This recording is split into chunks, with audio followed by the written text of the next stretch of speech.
welcome everybody. Good evening to you all. Apologies for the slight delay. We are now ready with Georg Reinberg, who will speak to us about architecture for a solar future. Before Georg speaks, Colin Porteous, our own solar committee champion, shall I say? Colin will introduce Georg. Yeah, perhaps a short moment. I'm working in my office together with Marta, my wife, and she's also present and will help me. That's okay. Yeah. Colin, would you like to give a quick intro to? Just quickly to say how I came across Georg Reinberg in the first place. So I go back to 2003. It was a conference in northern Mexico.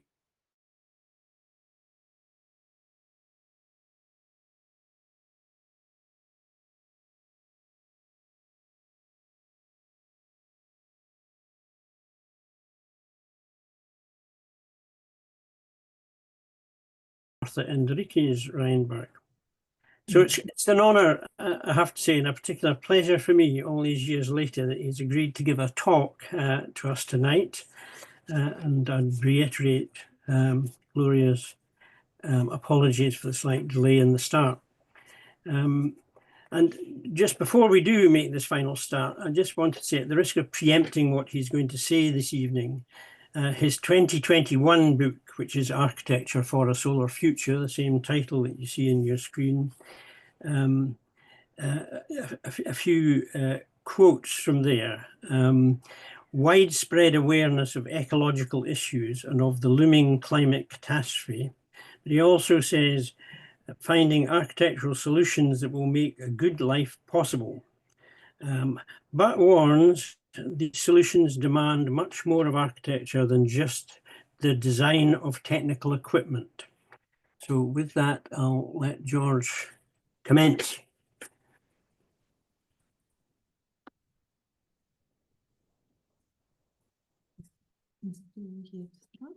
Yeah.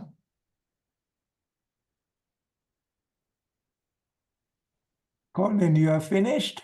Yes, I'm finished. You go, Georg. Yeah. So we can start. Can you go already to the screen? Can you see this the presentation? Yes, we can. Yeah, it's the title and the program which we have thought for today is.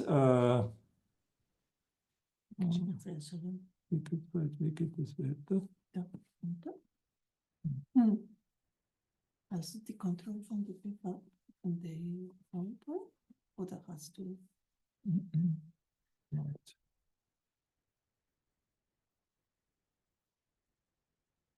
Yeah, the program is more or less, we want to speak a little bit, introduce our office and how we are working a little bit more, and then our motivation, why we work on this kind of architecture, then a rough spotlight to important points in our architecture, and then we are showing in detail 2 projects and 2 or 3 small projects, and then we want to give a summary. What we are, whom we are, and what do we do. This is more or less our office, with sometimes changing members, but we are a small office in Vienna. We have been bigger, but due to our age, we have reduced in the last years. And beside of this, we are also teaching.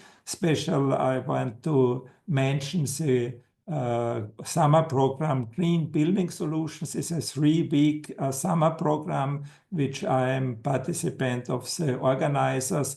And there's 1 week, this one design week, and I together with a second professor teaching in this design week.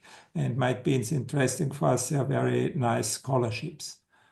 And we are also in investigation very often together with our projects. At the moment, we do some research on PV and about recycling of organic material. And more or less every 10 years, we are publishing and want to communicate our thoughts and our projects. But the most important thing we are doing is building projects. And we are a normal office. The difference to some other offices that we are doing all the work beginning from the early design until the supervision in the site, which is sometimes very difficult, but it's also enjoys us to see the whole arch from the beginning until to the end of a project. Why do we do this work? It's this ecological footprint. I guess some of you will know it. It's a documentation, and they put in relation the productivity of a land with the consumption of a land. And you see that in Austria, with our lifestyle, we would need close to 6 globes, or in the United Kingdom, 4 globes, or in Canada even up to 7 globes. And this is not possible. We are misusing our globe. We are stealing things from future generation or other countries. And in my field, in architecture, I want to do something. All this climate change and all those problems you know. And there are some fundamental things, some few points which are important for us.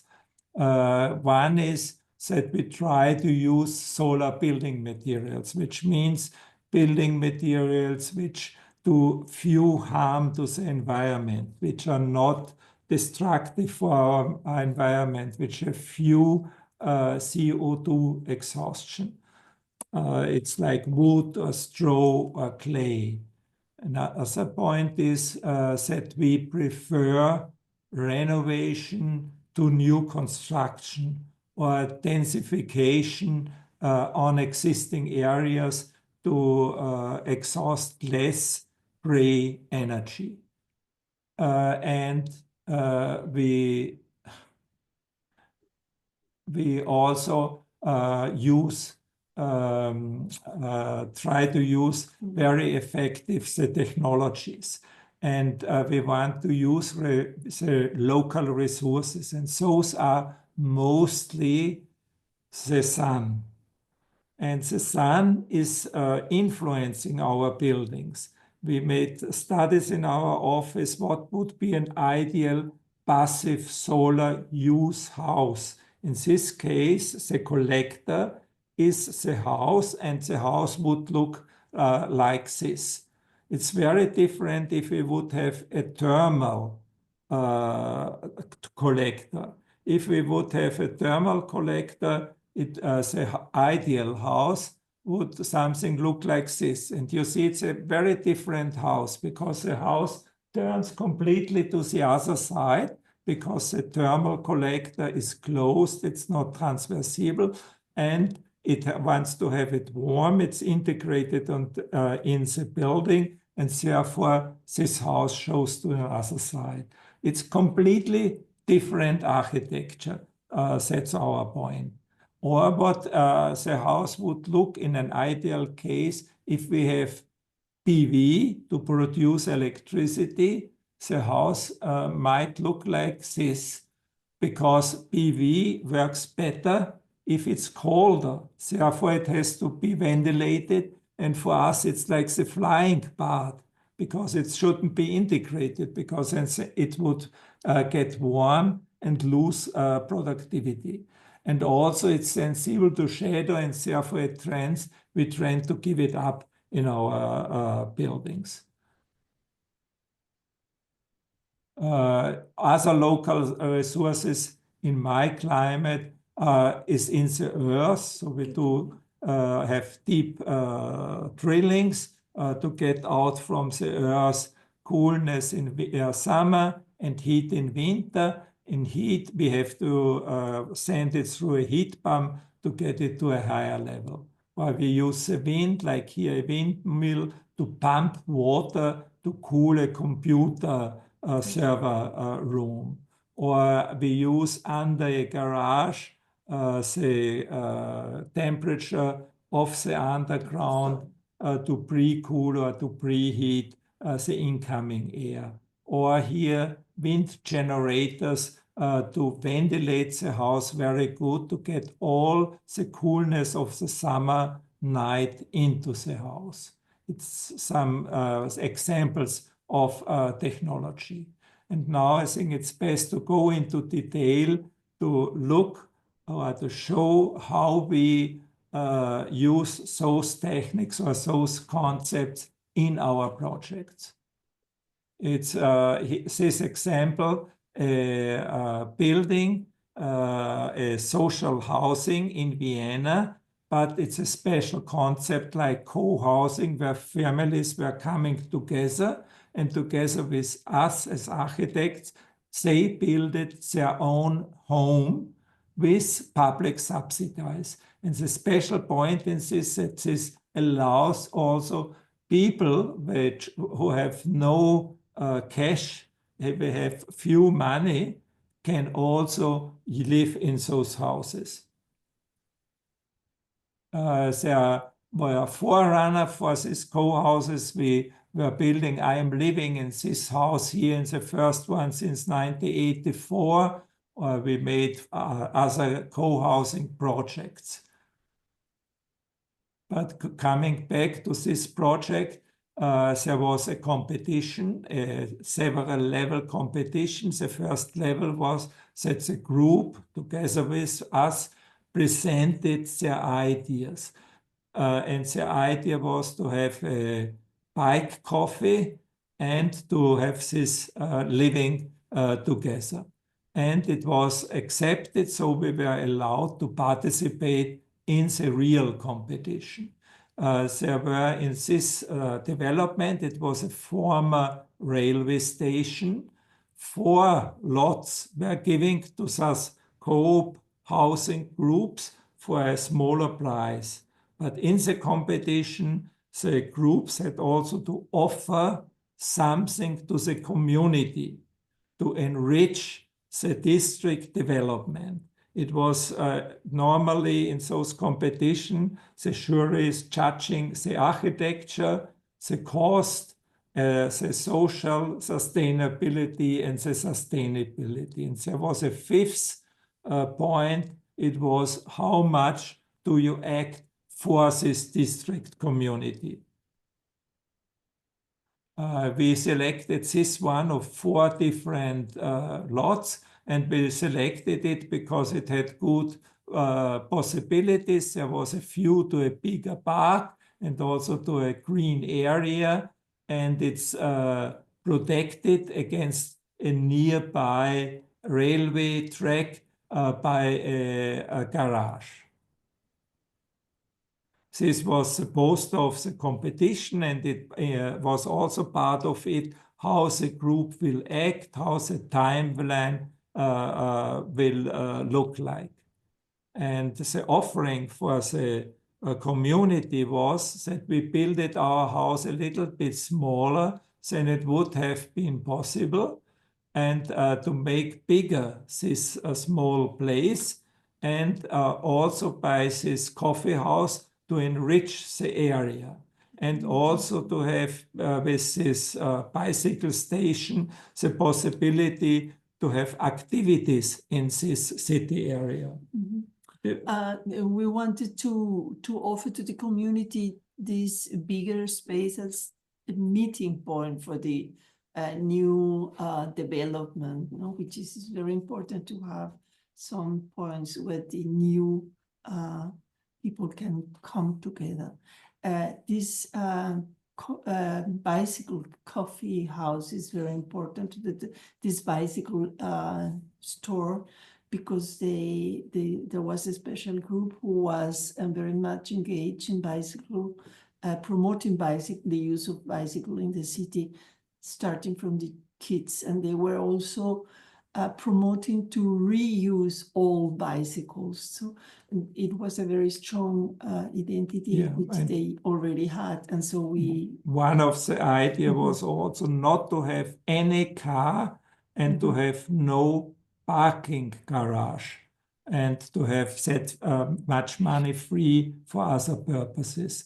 And also this facade has a green house, a glass house in front, and this as a possibility to communicate, to make the street in front of it a safer place. And there was also a social concept behind, and the group was working together. And we did work together with this group. We distributed the units, and we celebrated because we did win this competition, and so we could go on with the project. And this, for example, why we were drawing a lot of different units which fitted into this general plan, and people could select their unit and post it here. And therefore, in this way, the units were distributed. It was important in this project to mention that we had the support of a social counselor who was accompanied the group, because it's such a project, such a co-housing project, where the clients participate in the design of the project.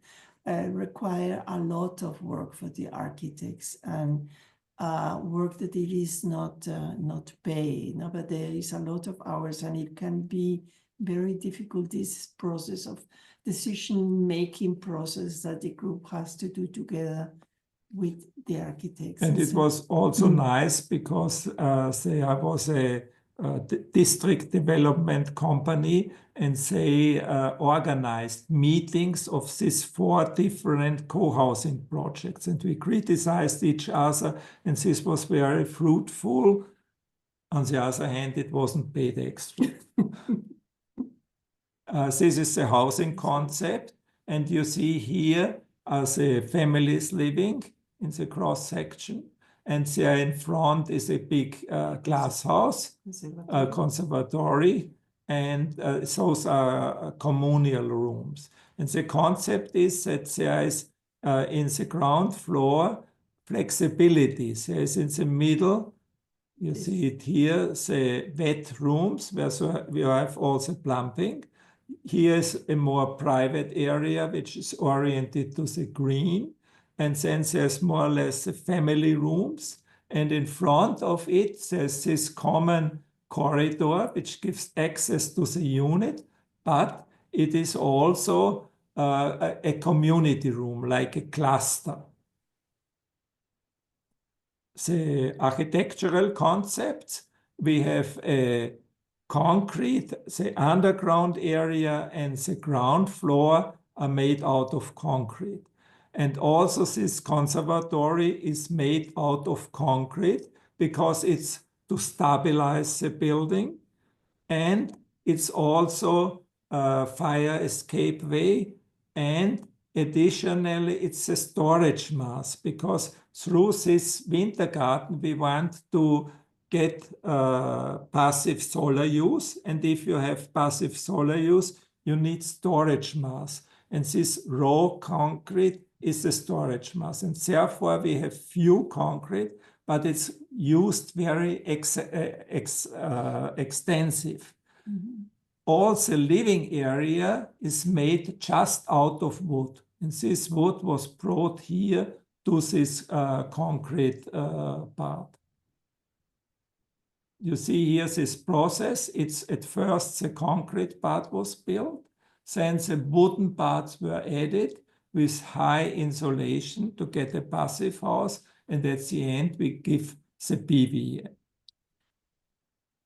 Here it's again the same concept in the other direction, the conservatory, the basement, the ground floor and the basement, and all the wooden part which is made out of CLT.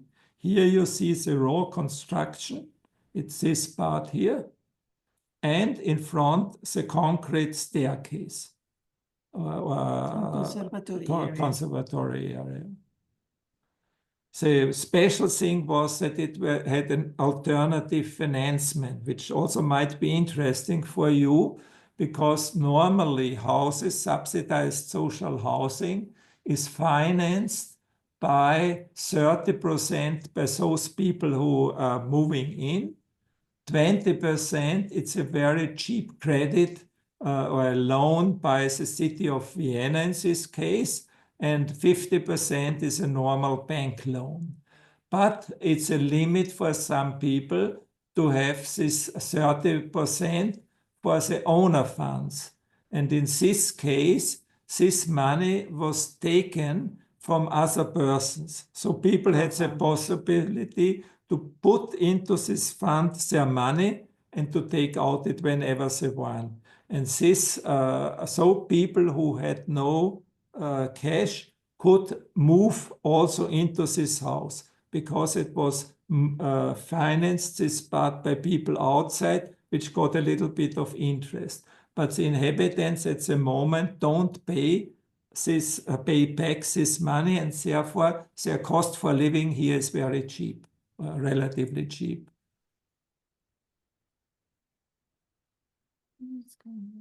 No. And these are the first drawings by the architect, how we imagined the building. And it was very nice, because when we started to build, of course, we had to get the license, we had to get the public money and so on. There was a year or a year and a half of planning. The inhabitants were already there. And in the starting point, there was a festivity, and there are some musicians in the group and so on, and the kids were playing. It was very nice, this enthusiasm to start to build. And here we see this first concrete part. It's from this drawing here. And meanwhile, when this was built, the wooden part were already produced. You see here the details, because in those cases, the architect has to do all those details very carefully. And the prefabricated parts were assembled every week, one floor. It was quite fast. It's this wooden part put here. You'll see here how the parts were assembled.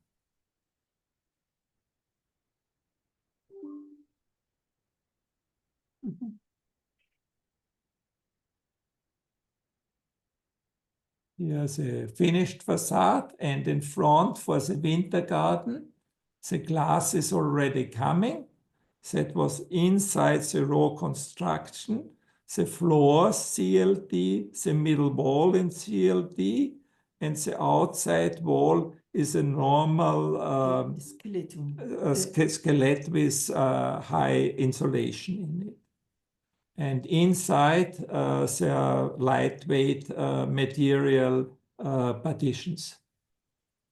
There we had special construction. It was more or less a new invention, because all these wooden parts are without any covering.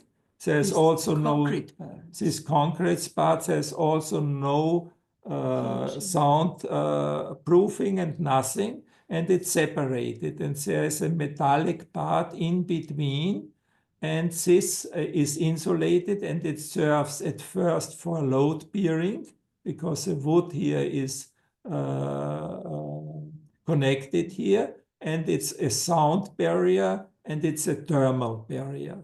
And they had to work very carefully to meet all those objectives.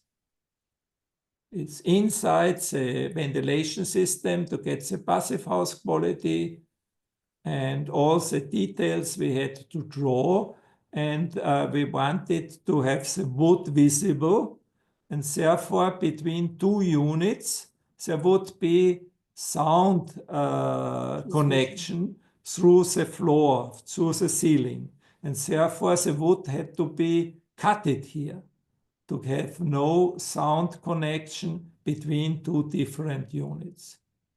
And those metallic things are fire barriers. If there would be a fire, that it cannot come behind the wood, where the water from the fireman cannot come to the next floor. The balconies could be chosen individually. They were hanged up, and everybody could select wherever he wanted his balcony. There were a lot of details. Some we did together with a timber firm.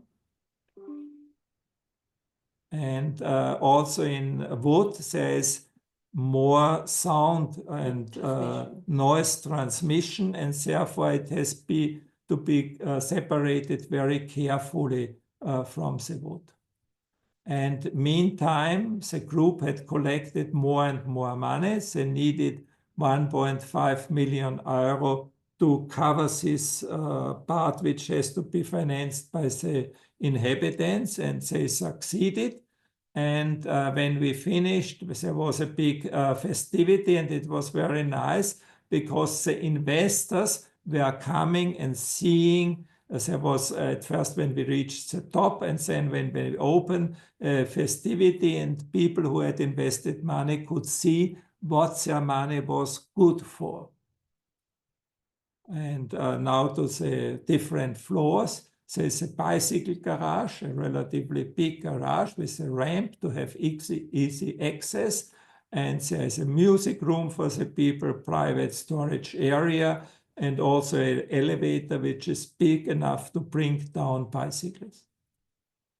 The ground floor with the coffee house, a community room for the inhabitants, and this bicycle repair shop. And they also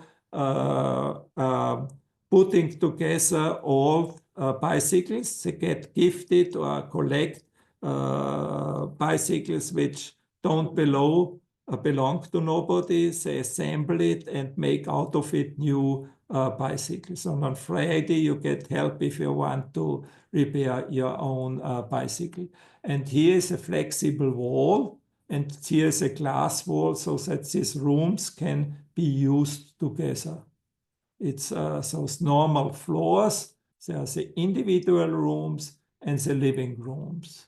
And here, for example, is a small community of refugees in this case. Here's a very small unit which is not given to somebody. It's empty, and if somebody has visitors, they can stay here. The construction, the solid wood in the middle, and the very highly insulated outside wall.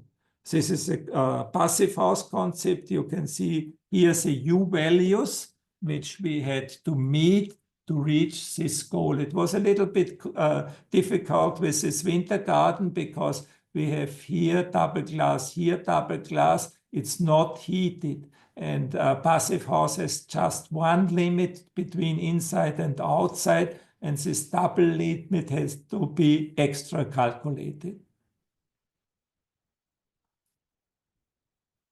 The ventilation system, there's one central ventilation system.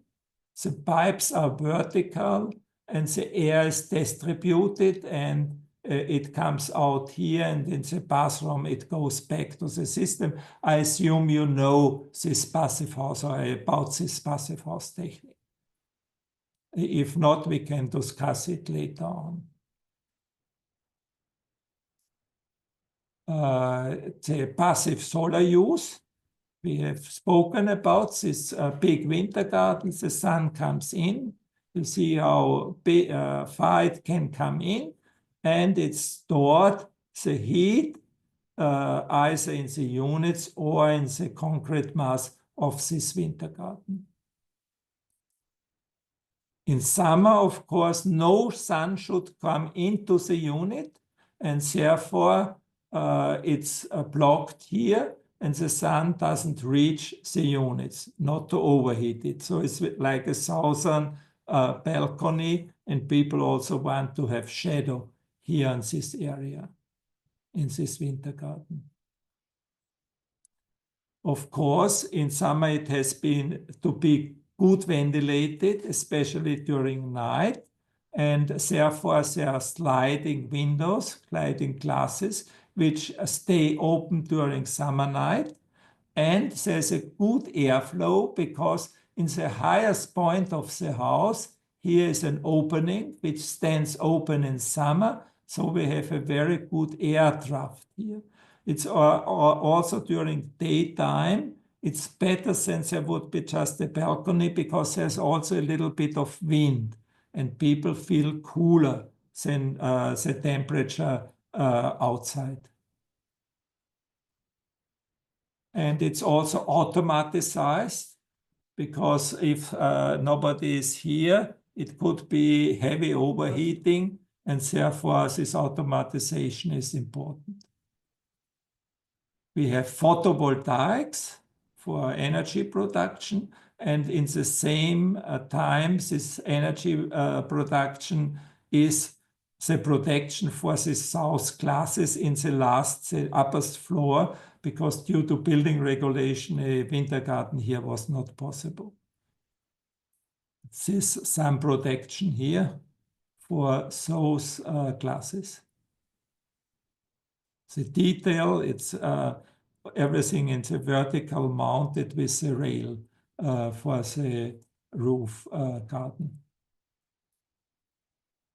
All the energy system together, it's connected to the Viennese grid of energy grid, and warm water and heating is done by the public grid. Since the passive house needs very few energy, there is no counting of energy for paying the energy. It's equal for everybody.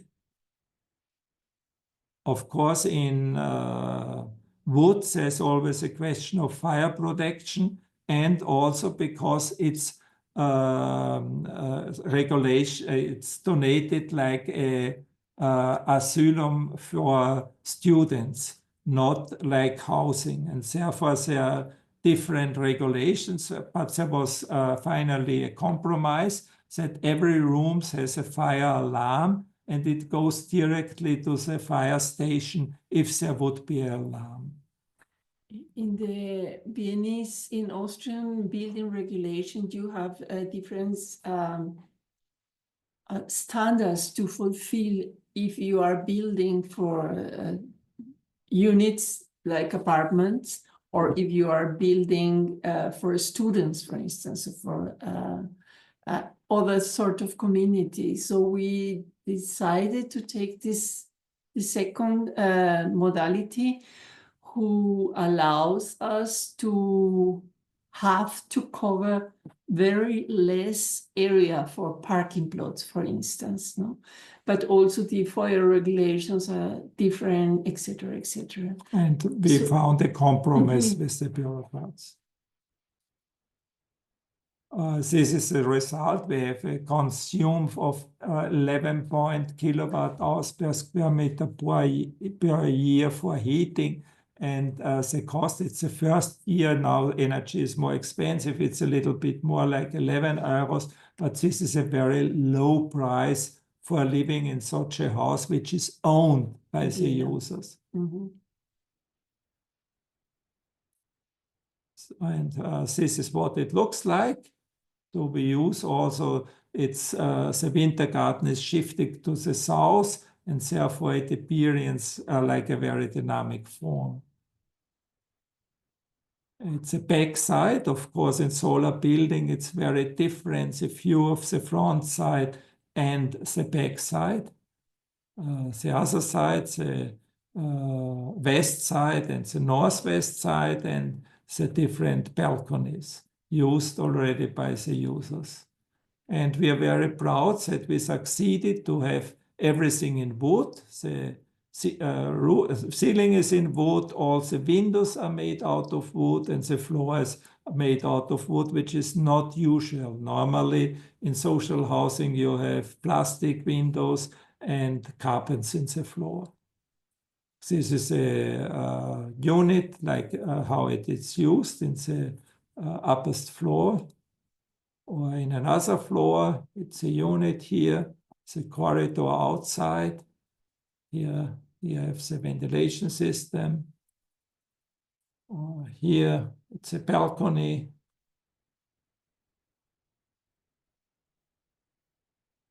And this is communication between this community area and the private area, which can be separated by a curtain. So it's this corridor. We have now a look into this corridor. Especially kids like it very much to play here. And this is private area, and this is the corridor here. And you see it's a insulating a double glass here. It's like the escaping way also, and the access to the units. It's shifted a little bit so that it's bigger here where more people are passing by. It's a private loggia and the wooden insulating glass. And this community area in use. I got a coffee when I was visiting. It's also this glass used as a communication mean to the outside. Or here an artist made a art action. The entrance, for me it's very important to have a little bank here for waiting for the grandmother and to sit and wait and communicate. Also the staircase has daylight and it's open for communication. It's a little bit bigger than it It's was bigger, prior, yeah. but it is a meeting point between the different floors. And here's a community room with it's close to the coffee house, and here it's open to the coffee house because they have a big festivity. And the furniture was built by the inhabitants by their own. The coffee house, yeah.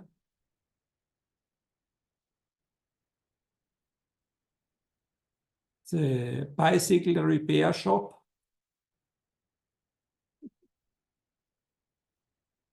And the rooftop, which is communal. It's not more expensive units here. It's for everybody. And they have some plants here. Every Saturday they have a common breakfast here, and they are collecting the rainwater. The elevator, which is bigger than normal to transport your bicycle. And that's what it looks like. And this gives communication to the outside. It was very astonishing because we were in construction when the pandemic began. And it was very astonishing to see how social support was giving this project to the new inhabitants. It was not easy to finish the project in the pandemic. And it was for sure not easy for the group to move in these years, no? But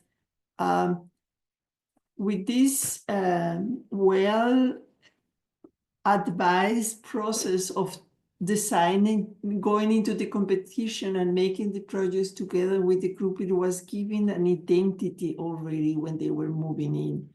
And this is also this communication to the outside. The second project, this is an office building, and I will a little bit explain the concept development and how it developed during the building time, and it's in Timișoara in Romania for a firm which is producing plugs for electric cars and electronic. We did some office before, and it's always the same concept that we have in the north side the offices and in the south side the communication area. In this that we did before, we succeeded to produce by the building more electricity than the building needs, including also the computers and also traffic. It's not just what the house needs, it's also covering the energy needed for transportation. At the ground, there was an old building. We had to keep parts of the old building, not because we did like the building, but we had easier, we could get the license to build with a partly renovation project. Of course, as an architect, we have to start as the sun. The sun is a little bit different moving than in Vienna, or very different moving than in your town. This was the concept. So the red part are the rest of the old building we had to keep. And there are the offices. And there's a community room and entrance area. So we always start with fast drawings. And this is the early design, the parking plot, access to the building, the offices here, the big community hall, secretary, and here a small workshop. And you see the rest, the building which has to be given away. You see here the rest of the old building, and then we added the new building. We made studies where do we get the most and best sun, and there you see on this roof, of course, we get less sun, and therefore the PV is in those areas. The PV, which was very important there because we want productive houses. The concept, this was the office I did show before. And at first, the client also wanted a similar house, and we designed it like this. And then with the study of the sun, we found out if we make the facade like this, tilted to the outside, is relatively small overhang because the sun is higher up than in this project. All the glasses cover is protected against sun in summer with this overhang. It was the first drawing, and we studied here how the building behaves in relation to the sunshine. It's the more detailed design, the cross-section. Yeah. The office, this building should be used as a think fabric. I don't know how you say in English. Yeah. Thinking space, a creative space to generate different prototypes of these electronic devices. And it would be produced somewhere else. It has to be a very relaxing, inviting place for people to think in a new product. No? And therefore we had also in front of it a point because he likes to paddle, and it should be give a relaxing atmosphere. And of course there were done simulations. It was done by the office of Patrick Jung. There's a different temperature zone to prove and to guarantee the client good behavior. And here are already more in detail our drawings and the materials which were discussed with the client. And here we made the plans, and the execution plans were done by a local architect because he is more familiar with all the regulations and so on. And the first part, like always in passive house, is energy conservation. It's a passive house, and the second part is the energy production. Let us look to the energy conservation. It's a building shell, it's a raw building shell, and this building shell gets very heavy insulation. You see it here on the roof. and we had to design very good details that are airtight and give a good U value for the whole building. And especially where things are reaching out, like here, we have a metallic zinc, a second metallic zinc, and in between insulation material to have no thermal bridges. The ventilation, the air is sucked in here. It goes in, goes through the heat exchanger. It's used in the office. There are the tubes, and the used air, warm air, gives its heat to the incoming air, and then the used air goes out here. In summer, it's the opposite.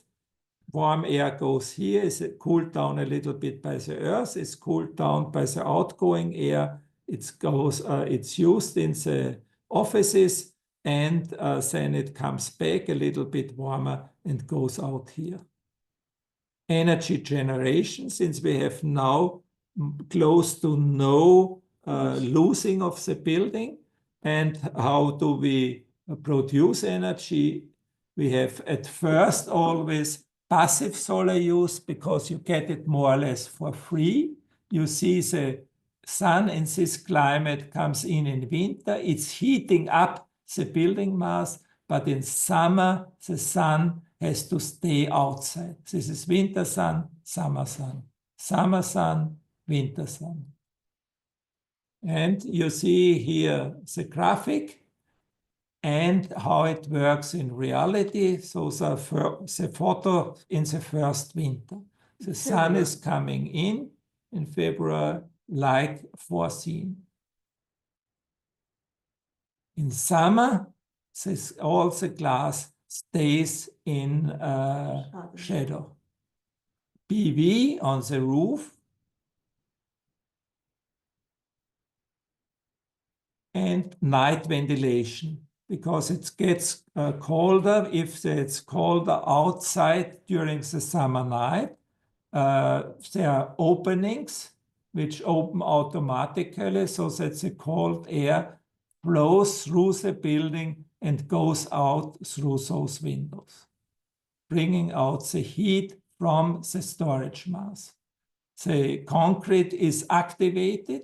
There are these pipes inside for heating and cooling purposes. For cooling, there's a cool water running through and cooling down the building during summer. PV, we have it here on the roof. It's good ventilated because it works better. And also the cars are covered, which is nice because they are in shadow. Example of details, because these details are becoming very important in those types of building. Also the columns here are separated by insulation material from the concrete here. Or on the roof, you have seen this already, this separated to have no thermal bridges. Or this shutters to have the ventilation, and here's a good ventilation for the PV. Sound acoustic proof, because in offices you need something which sucks away the sounds, the noise, and you can't do it on the concrete because otherwise the concrete wouldn't function anymore as storage mass, and therefore the sound elements are vertical. We have also soundproofs at some walls in this big hall because it has a lot of glass and therefore there would be bad acoustic otherwise. The floor is on like cat steps, so that all the ducts can be under the floor. All the walls are covered with clay to have a good climate inside. It's also clay here. The PV on the roof. because you have to have access to the PV, therefore this is free. The PV is delivered, it's stored here. It comes from Vienna, the sustained PV to be mounted here, and you can see how it's mounted, and the whole roof is covered with PV. And this PV is a different one, which is in the overhang, because it has to be secure that it cannot break. And that's a finished building. So it's a prefabricated Italian product. Almost finished, because it is still missing the green roof and the terrazzo, but it's almost the PV finished. is finished. Yeah. And the parking lots, and he has inverters, and he has huge batteries. And the idea, because it's really a lot of PV, and I was asking the client, isn't it too much PV? You cannot consume it in the building, but he was telling that to connect to the grid is very expensive in Romania. And therefore, the cars of his employees are electric, and they have a two-way battery, and they are loaded during the daytime when the employees are in the office, and they go home and run their houses with their batteries, and therefore they don't pay very much for their weak connection to the grid of their private houses. And the result, you see the PV during winter, it's winter time, and some, of course, it's a different situation, 60 megawatt hours, and the building did consume about 11 megawatt hours. So they had 5.55 overproduction. But the charging station, which is also used from people from outside, was taking during winter more than the surplus. The surplus in winter, of course, is much higher. But it's astonishing that we can cover all the housing demand also in winter, which is not so easy in our or in the Romanian climate. And we reached the passive house standard premium. We were in this area, it's mainly because of a lot of PV and the classical shell for the house. Now let's have a small visit to this building. We are going in, and this is during a day in February. It was 26 February, and in the morning, since the sun is going up, it goes into the building, it's heating up the building, and during the afternoon, the sun goes down and it sinks down at the west. And so this communication hall is like a huge sundial. And inside the offices, the light is very stable, but here where you have recreation, the temperature and also the sunshine, the light is moving. It's from the other side, also the running through the day, and the computer simulation before. It's the office is inside. When we made the photo, it wasn't finished yet. It wasn't furnished yet. Just to get an impression what it looks like. And if you come in, there's a small bridge. You go in, then you go upstairs, so that the pedestrians are higher than the cars. They are the sovereigns. The cars we always put a little bit down. You can build the canal, the paddle canal. Yeah, the paddle canal is not built yet, but it will be built soon. The building owner, the offices behind this communication. If there are events and parties, also those areas can be rent out too. And this is what it looks like at night. I think we have some minutes more, some very small project. It's a project platform roofs for the Austrian railway. And I think it's very important not to look just to the traditional architecture, also to go to this infrastructure with our ideas. And the interesting in this project was that those PV roofs are cheaper than the traditional roofs they did before. Because before there was a load-bearing structure, then there was a covering under it so that the birds, because it has to be smooth, that the birds don't come in, and then they had also a covering above against rain, and the glass takes all this function in one, and therefore it was such economic. Another project of these projects we do beside of classical building, it's a biomailer. It's they give the rest of the forest and also for of food like a compost.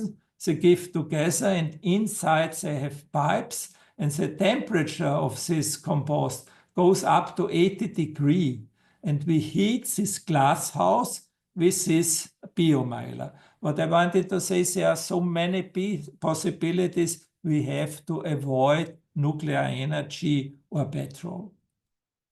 It's a renovation project for this. It was a former military camp. Now it's a co-housing project. And the toilet water goes in here. It's some solid things go down, but it goes into this winter garden here. And in this winter garden, there is the toilet water and the other water, gray water running through the roots of those plants, and it gets clear water. You can swim in it, you cannot drink it.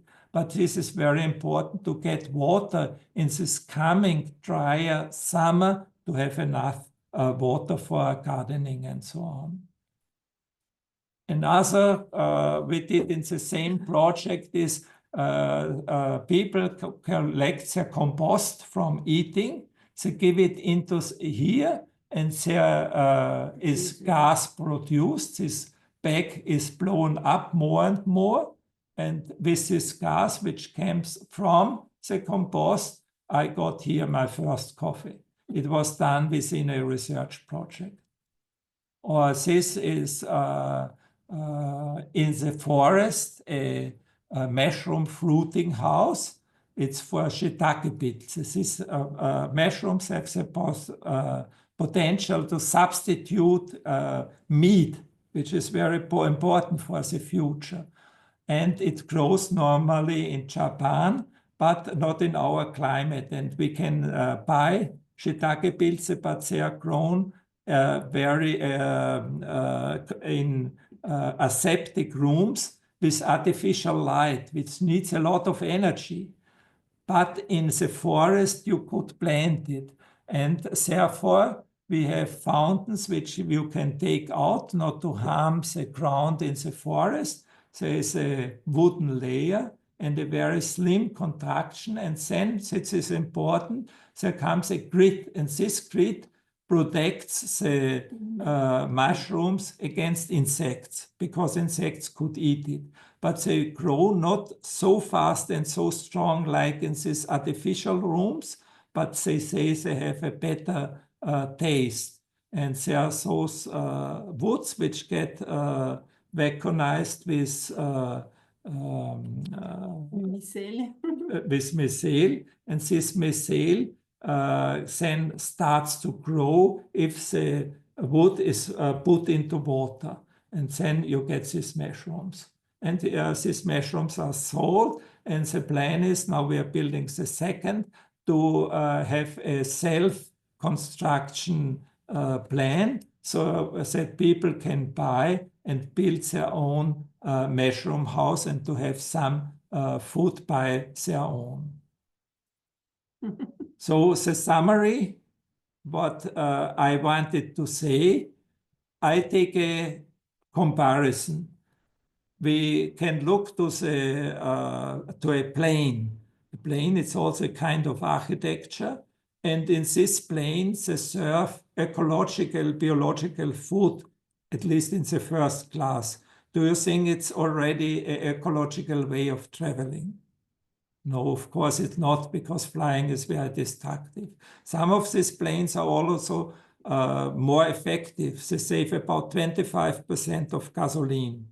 They are still not the ecological way to travel. I think we have to think architecture in a new way, and then it might look like this. It's different architecture, new way of thinking, and not just like an engineer optimizing. That's the point. We want to develop also architecture, not just the technique. And with this, I think I am more or less in time. I'm looking forward for your critics, for your comments, and the rich discussion.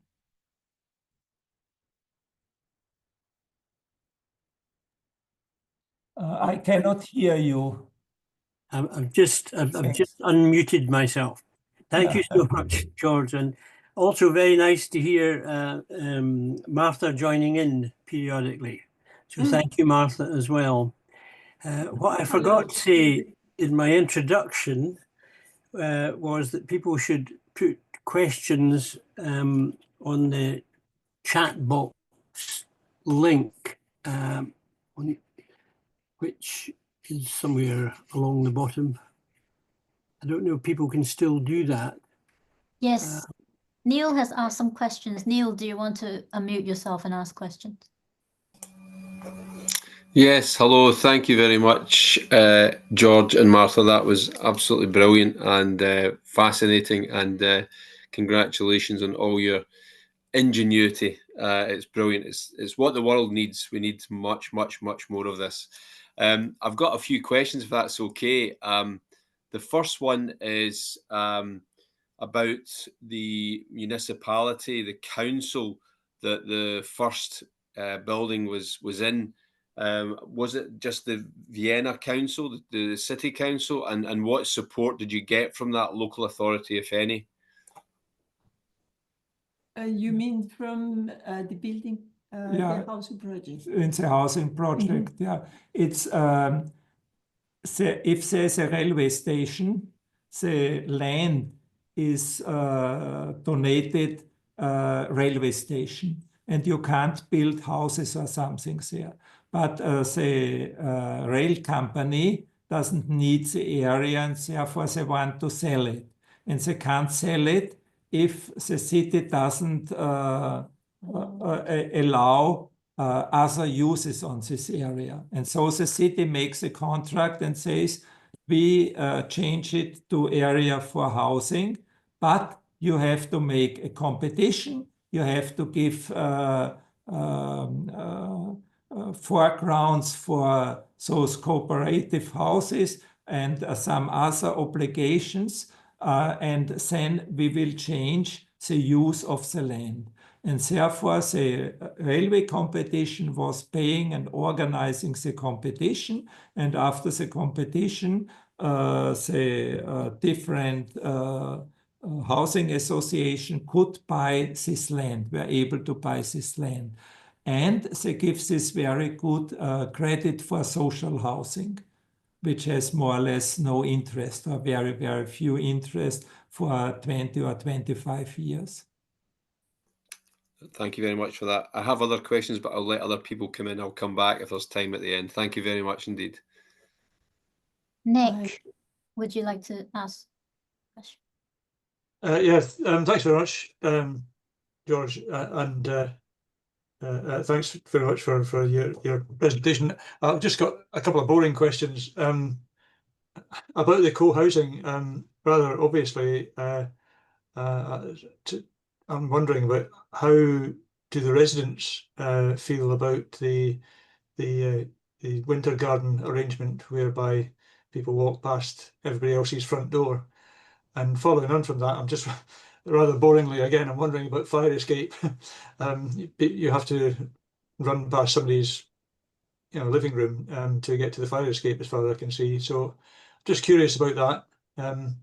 And I'm also interested about the insulation materials, whether they're natural materials that you're talking about are actually fire resistant or not. You were asking how does the inhabitants feel about this common use conservatory? Yes, that's right. Every level of the building is functioning in a cluster model. So there are mostly 3 units, maximum 4 units. And they were discussing who wants to live together with, because they were sharing this loggia. This is one aspect. It functions very, very well. I was at the beginning a little bit concerned if it was too little privacy, if the people would consider they need more to divide to enclose their private area. But it has been taken very well. And I think it's because this sociocratic system of decision-making that the group was using along the whole process, that they could build a community. And it is very important that to build this community. The second, you were also asking how does it function with the fire regulation. It was really tough to achieve this.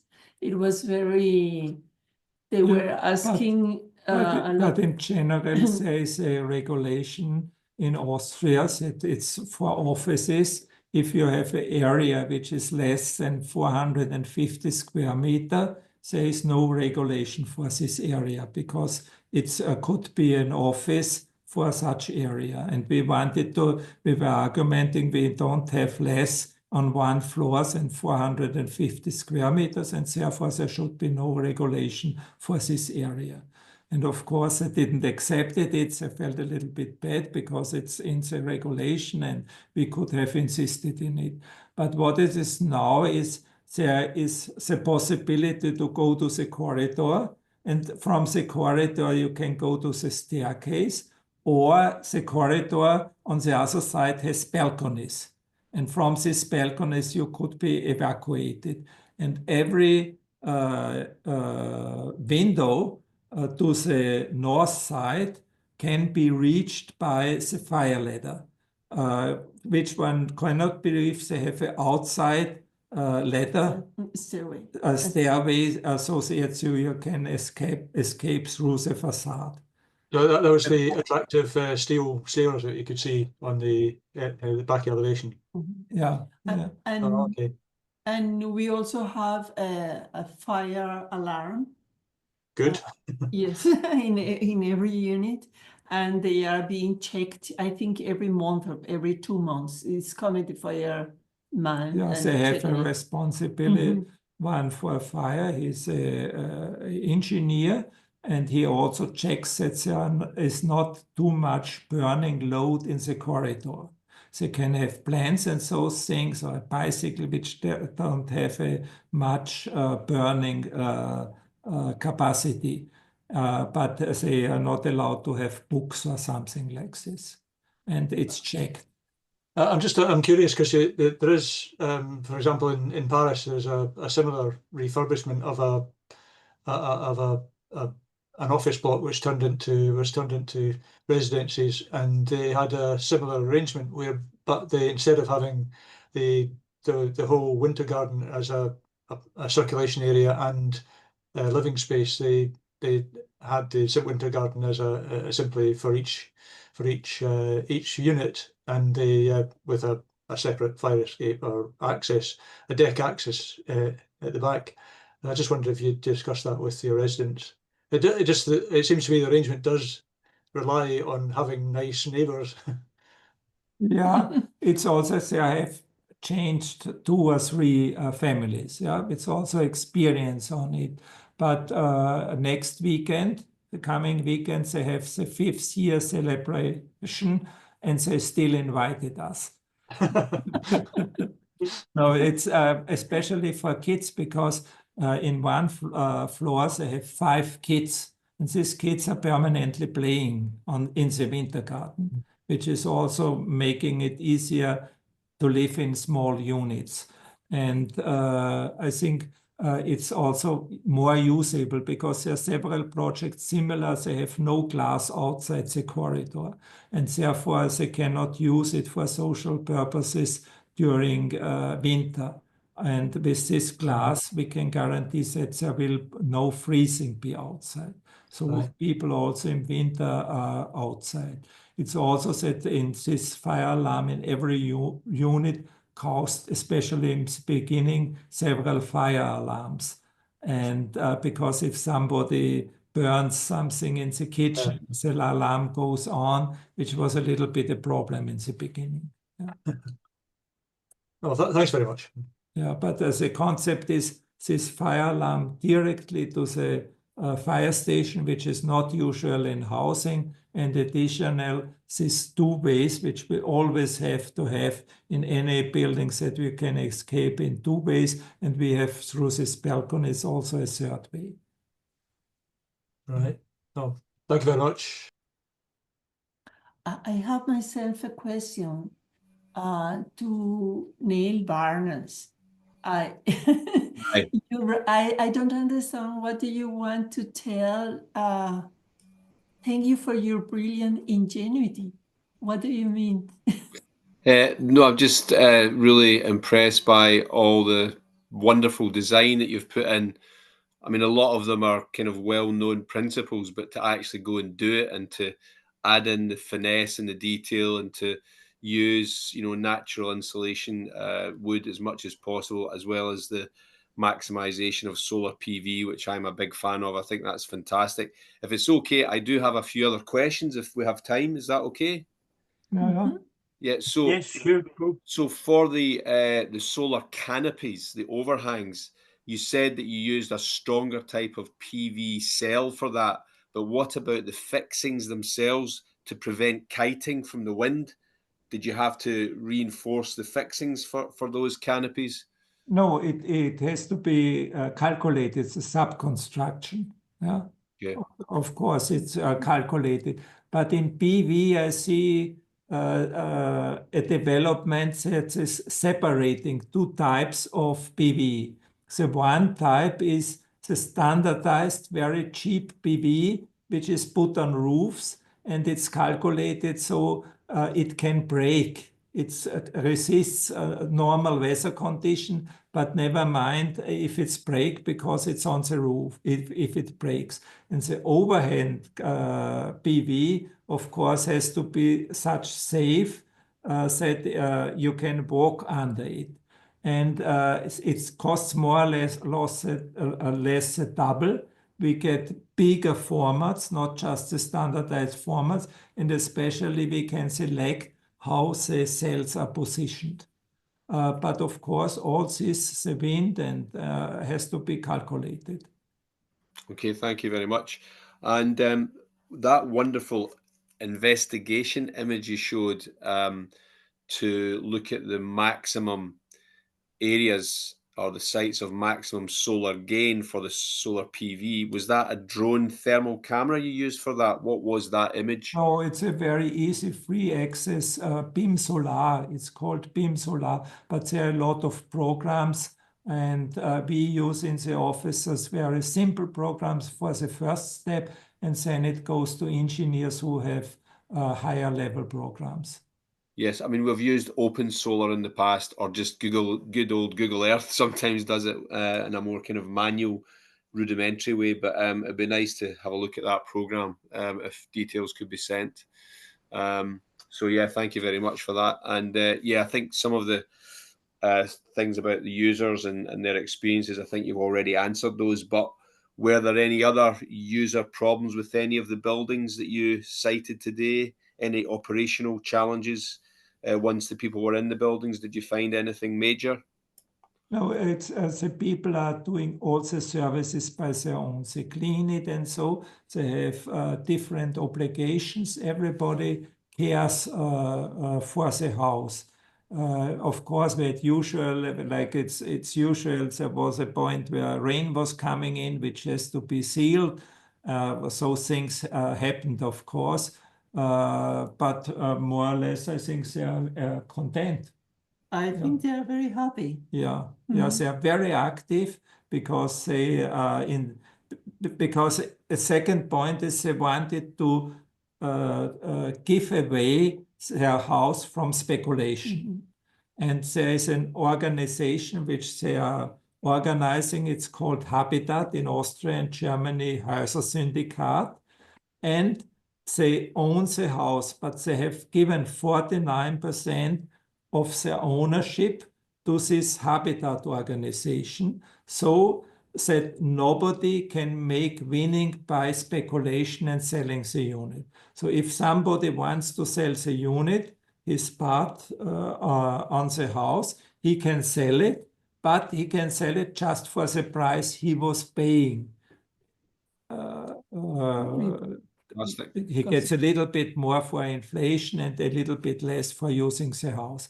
But he cannot, because I live also in a co-housing project, and the project is liked very much, and people after 10 years, 15 years, they bought it for the triple of the price they had paid by their own. They made big winnings out of it. And they say housing is a basic good, and they want to withdraw it from the speculation market. Well, that's fantastic, Martha and George. I mean, housing should be a human right, and we need to sort this out globally. In the UK, we have terrible problems with housing shortages and landlords who are making an absolute fortune on private housing and Airbnbs and all sorts. It's a real issue. Renting in this country is astronomical, and something has to be done about it. It's been going on for decades. No thanks to Thatcher, who sold off the council housing, but there you go. Sorry, can I push this on? Because I think Nick also has a question as well, and I do. If we can keep the questions going and stuff. Nick?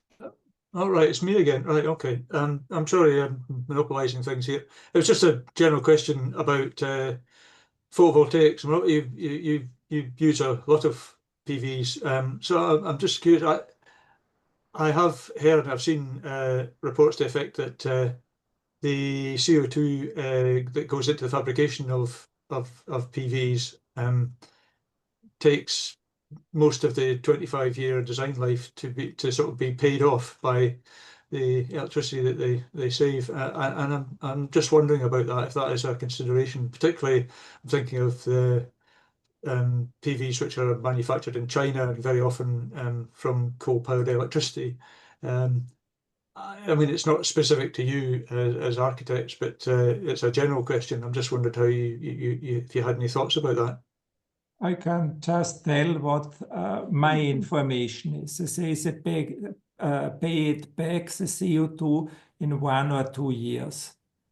Really? With their production, yeah.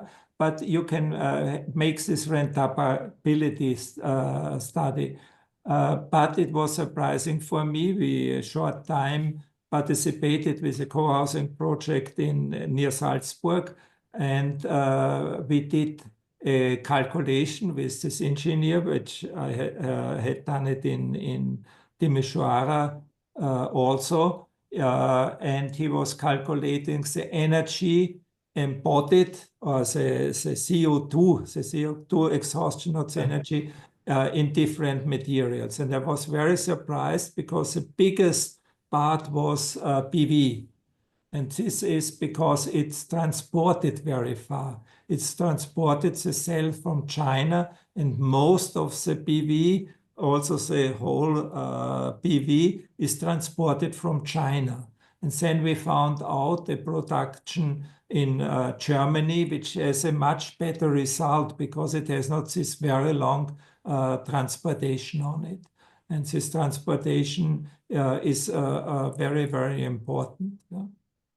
And but I'm not not specialized in it. But in opposite to concrete, which was the second big part of material, it doesn't pay back, whereas PV with the time is paying it back. If it's 4 years, I think it also would be good. But I don't think it's 20 or 25 years, what I hear from my engineers. Well, I'm glad to Yeah, be proved wrong. So thank you for that. But by German, that's what you're trying to say, I think. Yeah. Yeah. And Just it might be also different in England than in Austria or in Romania due to the different time of sunshine. Thank you. to follow up with that, have you considered solar thermal for hot water, or is it because the council is providing centralized hot water or a different scheme? Yeah, that you in consider? Vienna, it wouldn't give sense because the heat which comes from the grid, they have the objective or the promise that in 2030 or 2040, they will completely out of renewables. They take their energy from trash burning and so on. At the moment in winter, they are also using gas, but they are substituting it. And at the moment, they do deep drillings, 3,000 meter deep, because near Vienna there is hot water underground. And the promise that there will be, therefore it wouldn't give so much sense. And especially the thermal collector are productive in summer, and in summer they have too much energy in this grid. In winter they don't have much energy.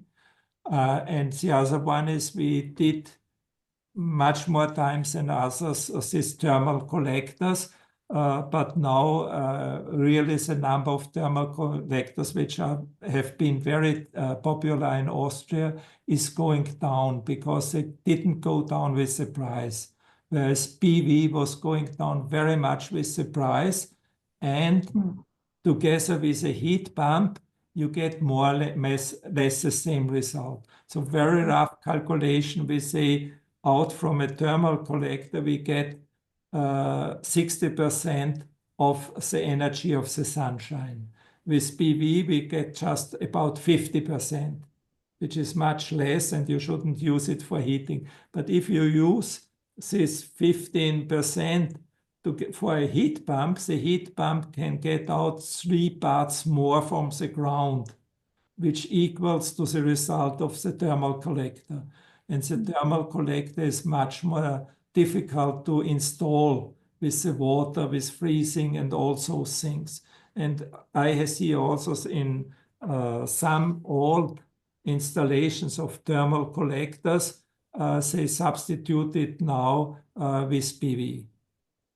Oh, interesting. So the tendency is toward PV, and thermal collectors they use more for the public grids to make huge installation where it's easier to do the services. Yes, The interesting argument for I'm public. still using for thermal collectors beside of having PV, but this I can do just with people who have enough money, is that in winter the electricity is still very dirty in Austria because we don't have enough renewable produced electricity in Austria. And therefore, it's better during winter to have heat through thermal collector, which uses 2-3% electricity, than to do it with PV and heat pump, which is using about 25% electricity. And this electricity is not clean in Austria at the moment. Is it understandable? But those things are important for us because in architecture we have to react to this. In Austria, the promises will in future have 100% renewable, but I doubt that they can do it in winter. Well, it's now just gone 7. I don't know if Colin want to say any words of thanks and wrap up. Yes, I will. So, yeah, we want to finish. I mean, we could take, I guess we could take one last question if anybody had one, but I've been busy There's trying. only comments, not really. The comments, Okay. not questions. Well, no, that's terrific. And as I was indicating earlier, a super pleasure to to have not just you, George, but also Martha contributing. And I think the next thing that SEDA needs to organise is an actual visit to Vienna and see your office, and perhaps we can arrange that in the coming year or two. It would be fine, yeah. It would be good, yes, it would be good. So, just a hearty... Excuse for interrupting. I also want to say best special greeting to Adriana Labella, who was editing one of our first books in Italy. Yeah. Oh, right. Excellent. Yes, and I don't know, I can talking about books, I can certainly recommend, I'm not sure if the 2021 book is your most recent book, but there's quite a number of books have come from your practice over the years. I can certainly recommend people getting them. Yeah, you find it on the homepage. Yeah. Yes, indeed. Yes, the title of the talk is the title of your 2021 monograph. So, as I say, great pleasure to have had you, and very, very interesting presentation. And it was nice the way it was focused in on two particular projects. Obviously very recent projects. I don't think I caught the date of the second one, the commercial one. It was finished last year, more or less. Yeah. Yeah. They're still missing the pond in front of the building, and it's So a little bit slow in Romania. Yeah. Excellent. Okay, well, I think we can wind it up at that. Not sure whether we do a Zoom clap, but if I don't see why not, so I'll lead a clap. Yeah, thank you. And best greetings to Glasgow. Well, that's another thing. Yeah, very nice remembrance. Yeah. All the best. Bye. Thank you so Bye. much. Bye. Bye-bye. Thanks Bye. for Thank you. listening. Yeah. Bye-bye. Thank you. Bye now.